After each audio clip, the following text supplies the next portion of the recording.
Called me from Church's Ferry, and I don't know if you've ever been to Church's Ferry, but it's like in the hinterlands up north by Devil's Lake. And so with the weather being the way it was on Monday and Tuesday, she called me and she said, "Do you think you could do this presentation for me?" And I thought, sure, why not? If you've gathered anything from my first presentation this morning, I might not know much about anything, but I've always been this state's greatest cheerleader. And that's always been one of my better assets. Because I have always, my entire life, no matter where I've been, told people about how wonderful this state is. And I know that all of you down here, with the help of Sue Isbell, I've heard lots of things about her. This was the first time I ever got to meet her. She's done some marvelous things with your market down here. We've been trying to get food stamp or EBT machines at all of our markets around Bismarck and Minot and the larger metropolitan areas, and it's been a very difficult thing to do. So I am very, very impressed with the work that you've done down here to make sure that people have access to fresh fruits and vegetables. That is the most important thing I think that we can do for the health of the state. I've told people many times that if you could do one thing to make yourself healthier, and that one thing would be to eat 5 half-cup servings of fresh vegetables and fruits a day, to me that seems like kind of a no-brainer.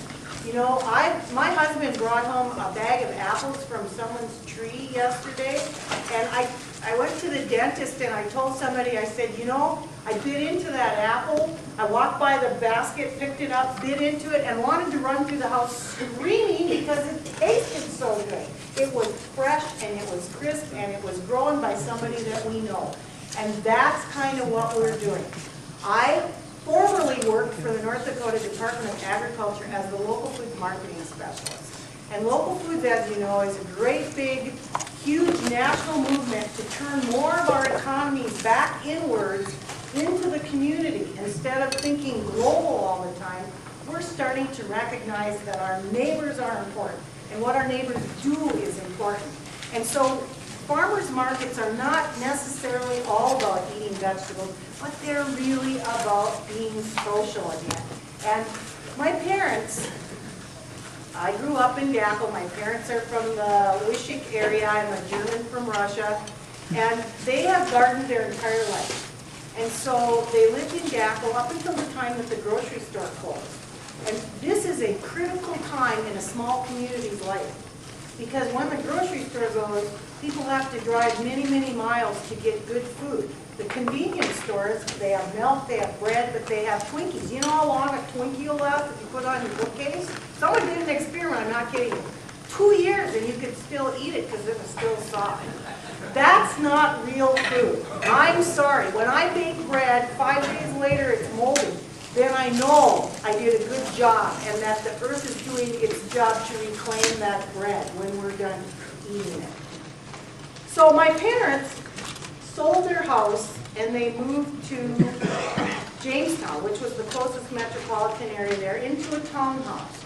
And they had an auction sale because they didn't have room for all their furniture. And I was down helping with the auction sale, and one of the ladies that I knew growing up was sitting on a bench, and I sat down and visited with her, and I said to her, and I was kind of half joking, I said, no, my dad is an ornery German. I'll tell you that right now. They're not a very compassionate or considerate, outwardly sort of folks. They're kind of, you know, kind of like that. And so I said to her, I was joking about this, I said, what are you going to do now that my dad's not living in Gackel anymore?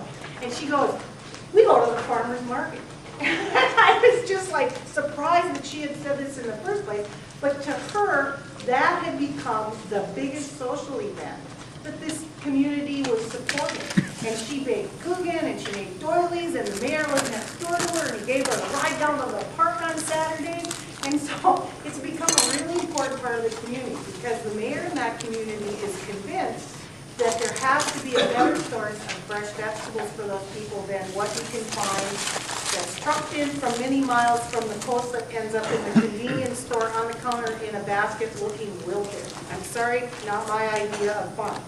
So, I know that you have a fairly vibrant farmers market down here, and I am thrilled that you're bringing this farmers market in through the winter. So I don't know if I'm preaching to the choir or not, but I am going to go through Holly's slides for you. If I can get the technology to work. You know, behind every good presentation is someone who knows IT.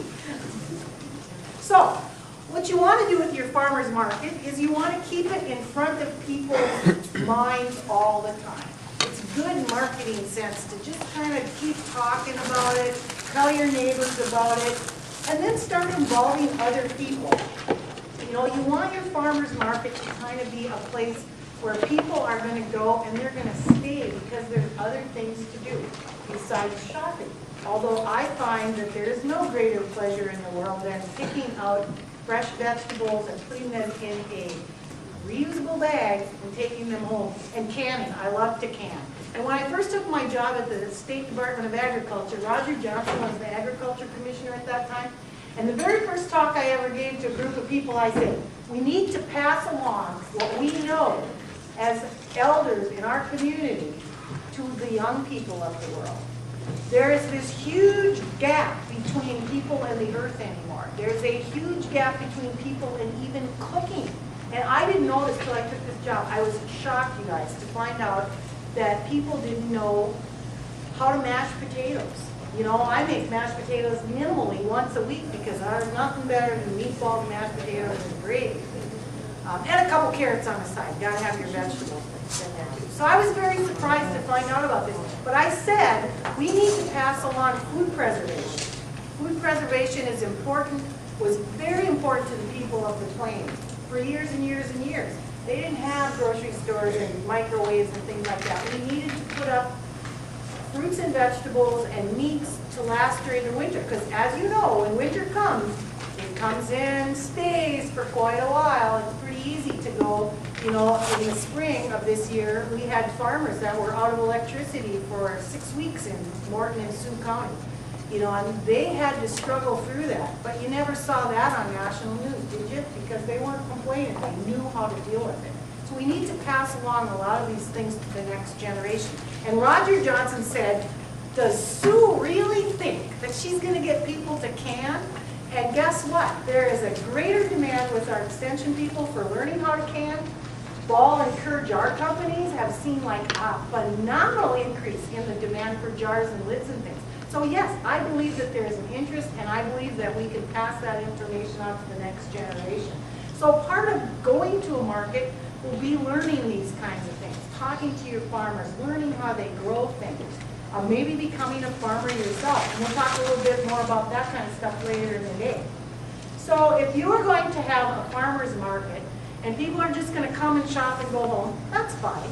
But just imagine if you were to add a few things to your market, like I would think that over there on the left-hand side of that picture that they were going to have maybe a pumpkin contest to see who could grow the heaviest pumpkin, or squash, or the ugliest vegetable. Or how about over here, the Hillsborough Harvest Bin, where people actually created wonderful dishes to share out of their food that they grew in their garden. And then everybody came together and enjoyed a meal. It's a very awesome thing. I think potlucks are probably the greatest invention of the Lutheran church that I've ever known, you know. And that's kind of my heritage too. My daughter called me up one time and she said, why is it that all we ever do is think about food? She said, I can't keep my weight down because we're always thinking about food. We're talking about food, eating food. In the Germans from Russia language, there's a phrase that goes, good food equals good lives. And I'm a firm believer that food is more than just eating. It's socializing and all that kind of good stuff. So if you can make your market more of a place to learn about how to cook vegetables or how to store vegetables and then share what you know with each other. There's other kinds of events too. You can invite your mascots to show up, and I think that the guy's holding like the world's largest head of cabbage down here. I visited a school in Hazen. There's a national firm called Bonnie's Cabbages, and they do a contest where they supply, I think it's 4th graders, with cabbage seeds or cabbage plants from a greenhouse that's close to them. And then whoever grows the biggest cabbage and sends their picture in gets a savings bond for college. So they're encouraging young people to go out and learn how to grow vegetables. So there's contests like that. There's a contest up here in the corner where people actually put zucchini to good use. As you know, we can grow zucchini in this state like nobody's business. And there's always a joke going on that during August, at the end of August in particular, you want to lock your car door and make sure you don't come out of work one day and find your whole back seat filled with zucchini. Now, I grew lots of big zucchini in my life, so we have this thing called zucchini grams where you can actually carve messages on them and then you leave them on someone's doorstep. But here they actually made some things out of zucchinis. So you can invite people to have little contests or little events during your farmer's market. One of the greatest things about farmers markets is children's activities. When our farmer market manager, Amanda, has Kids Day, which she does every August, she brings in the high school Katrina group, the dance group, to do face painting. She has prizes for the kids, dunking tank, you know, like bobbing for apples and things like that. So then the kids have something to do while the parents are shopping, and it brings more people to that market during that day than any other event that they hold. So things to do for kids, that's always a good part of a farmer's market. Entertainment. You know, you've always got some young budding artists that are willing to come and share their talents for nothing at farmers markets, or maybe they can put out their little suitcases or instrument cases and collect quarters like they do on the street corners of New York. So bring in entertainment. If your market is part of the North Dakota Farmers Market Growers Association, there are dues that are collected that are used specifically for events and advertising and things like that. So maybe you can afford to pay people to come in and do some. I see we have a balloon sculpture there, and I don't know what the guy in the balloon is doing. Involve the community. There are always organizations looking for a venue in which they can present a check to somebody, or maybe they're actually looking for something to give their money to. You know, it never hurts to ask. Farmers markets are good for communities. They're good for communities in many ways, and so there could be a special car wash to raise funds for your farmers market. You could have that off to one side. I think the idea that Sue Isabel has about having classes here during the winter, that will keep everybody's minds on your farmers market. It will also teach people lots of good skills. Then they'll be looking forward to those first vegetables. And with hoop houses and things like that, they're coming sooner and they're lasting longer all the time.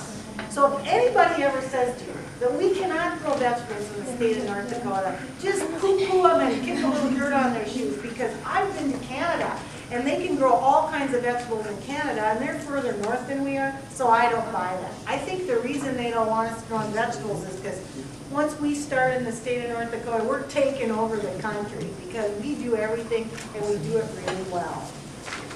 Especially when it comes to ag products. I have been to the Garden Dwellers Farm Produce Party. This is church. I don't know if any of you have ever heard of Church's Ferry. Church's Ferry was one of the communities that was affected by the Devil's Lake flooding. And so the federal government came in and I believe they bought the town and asked the people to move. Well, there are like 4 or 5 families that said, we're not leaving. And you can see from Holly's house, you can see the lake, you know, sometimes it's closer and sometimes it's further away, and it's there, but she was able to acquire about 4 city blocks. And on those 4 city blocks, which she leases from the city of Church's Ferry, she grows herbs. And she supplies lots of grocery stores, and she goes to farmers market with her herbs. She's kind of found a little niche market, and she specializes. But every year, just for fun, she has the Garden Dwellers Farm Produce Party. And I was invited to come and teach a couple classes, and it was an awesome event. The church ladies got together and they cooked a noon lunch that they served in the basement of the school. The local pub was open for those people who got thirsty in the afternoons. I had like 5 or 6 people take a couple of my classes, and it was so much fun. She had booths, so she had brought some artists in. The artists sold really well. She had an ugly vegetable contest. She does this every year, and she brings in a different group of vendors every year, and then gets like 300 people to show up in this tiny little town. You know, so everybody benefits from a larger farmer's market. Actually, when I went to this farmer's market, this was the first year that I had ever gone there. She had this contest. And then while I was packing up, this woman came over to me and Holly, and she said to Holly, I didn't get my ribbon for my second place tomato. And Holly said, I'm sorry, but I'm out of second place ribbons. I could print you a certificate, or if you wait, I will order more ribbons, and then I will give them. I will send one to you at a later date. And this woman didn't even hesitate. She said, I'll wait for the ribbons. So on my way home from Church's Ferry that day, I thought to myself, you know, these people, this was so important to this person that she was recognized for growing this vegetable that she was willing to wait for this ribbon. So I went back to the ag department and I talked to my boss, Chuck Fleming. I know some of you might know who that is. And I said to him, what if we challenge the state's gardeners to grow produce to give to the food pantries and the soup kitchens and the other feeding programs in the state? And so from that one little light bulb moment with that tomato, we birthed the North Dakota Hunger Free Garden Project. And I left the ag department, I'm sorry to say, before I actually was able to gather all of the pounds that we had raised, but we were shooting for 500,000 pounds of fresh produce. And I would imagine that we got fairly close, because people in this state are generous, and they were willing to share. So some of the farmers markets, they kind of took off that idea. There was one in Wahpeton in particular. For the people who don't garden, they actually set up a booth at the farmers market where you as a consumer could go and purchase vegetables from the other vendors and then make that donation to the food pantry by just dropping those vegetables off at that booth. So you didn't have to be a gardener even to participate in the program, and I thought that was a brilliant idea. And everybody is so willing to help out. They raised a lot of food for the Richland Food Pantry down there. So while we're doing this, then we're helping the farmers markets grow, and we're helping those people who can't maybe afford to shop at farmers markets, or maybe the people who can't get out of the house. You know, sometimes when you're older, it's more difficult to get somewhere if you don't have a good friend. So we have to not forget about those people while we're out there enjoying all of these fun events that we're having. There's some more pictures from the farmer's market. I think she has like a scarecrow contest and things like that, so it's a real good event for that little community. So she believes that if you have food, children, and a network of people, that you can get them all together once or twice a month at a farmer's market. Communities, they all have little groups of DECA clubs and FFAs and 4-H groups, and all kinds of groups that you can get involved. Ask them to come in and talk about what they do. Maybe do a demonstration. I know Extension has set up grills at a lot of farmers markets, and they actually grill samples for people. Don't forget to hit your businesses up. You know, one of the farmers markets that I know, and I can't remember if it was in Mandan or not, their grocery store would run specials, and then the farmer's market would be in the parking lot across the street, and the two would work together so that if you bought your vegetables over here, then you received a coupon to maybe get your meat on sale, so that you could go home with the ingredients for a complete meal, and you'd be patronizing both the farmer's markets and the local grocery stores. And advertising. Always talk about your market. You know, word of mouth does more than anything for your farmer's market. But there's also posters, there's little ads in school newspapers, there's bulletin boards all over town. All you need is a little bit of get up and go, and you can put a colorful poster, because desktop publishing is so easy to do nowadays. You can put really colorful posters everywhere. Get a contact person, join the Farmers Market Association. We have all kinds of materials that you can use for advertising. Here are some of the logos that people have designed. This one in the middle, the Dakota Growing. When you become a market, a member market, you can put that on all your produce, and that is kind of like a source of pride and a source of identity for your produce, so that people know that it was grown in the state of North Dakota. Oh, I guess that means we're done for the day. So does anybody have any questions for me? I know I kind of talked really, really fast, but I wanted to get all this in so that the other presenters would have their chances to present this afternoon. Questions? All right, well, thank you for your time today.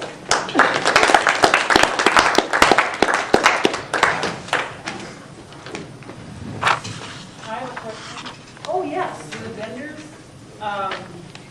pay for their tables, or is there a donation or something to the organization that put out? It depends on your market. There's a couple of different ways that this works. If your market is a member of the North Dakota Farmers Market and Growers Association, they pay the fee to the state association. And then the vendors belong to that organization. And if that market manager chooses to charge them $10 a year or whatever to help pay for advertising, you know, you can kind of set up your own system there.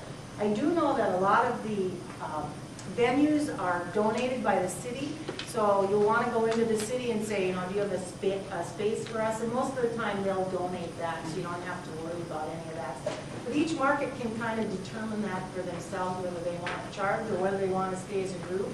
I know that in Bismarck, they have a city ordinance, and I think that he charges $75 for a vendor to sell at a farmer's market. But if that vendor belongs to a market, then the market pays that $75, and the vendors can all participate without having to pay that money. So there are lots of advantages to having a little organization. It's easier to get grant money when you're organized. It's easier to get other kinds of help from the farmers market and growers that way too. So. Do you have a price list available? There is a price list. They have it on their website at North Dakota FARRMSmarkets.com or .org. I can't remember. Oops. We've got, yeah, I'm thinking later we'll have some of that stuff to pass out. But yes, they have a suggested price list. Okay. And there is going to be a session on pricing after this. Okay. So. Are there compatibility like with antique? A lot of communities have like an antique. Oh, like flea market Flea type market. things. Absolutely. Two of my favorite places in the world, flea markets and farmers markets. Definitely. I just went to a flea market in Colorado. I'm sorry, what? I said I just went to a flea market in Colorado. What did you bring home? A lot of stuff. All right. Anything I'd be interested in? Probably not. I get the business from my husband all the time, so I've only been married about 3 years now, so I've been taking lessons from my sister-in-law. They're like, leave it in your trunk until he's gone, then you sneak it in the house, or you hang it in the back of your closet, and then they're like, oh, is that new? No, it's been there for months, you know, that kind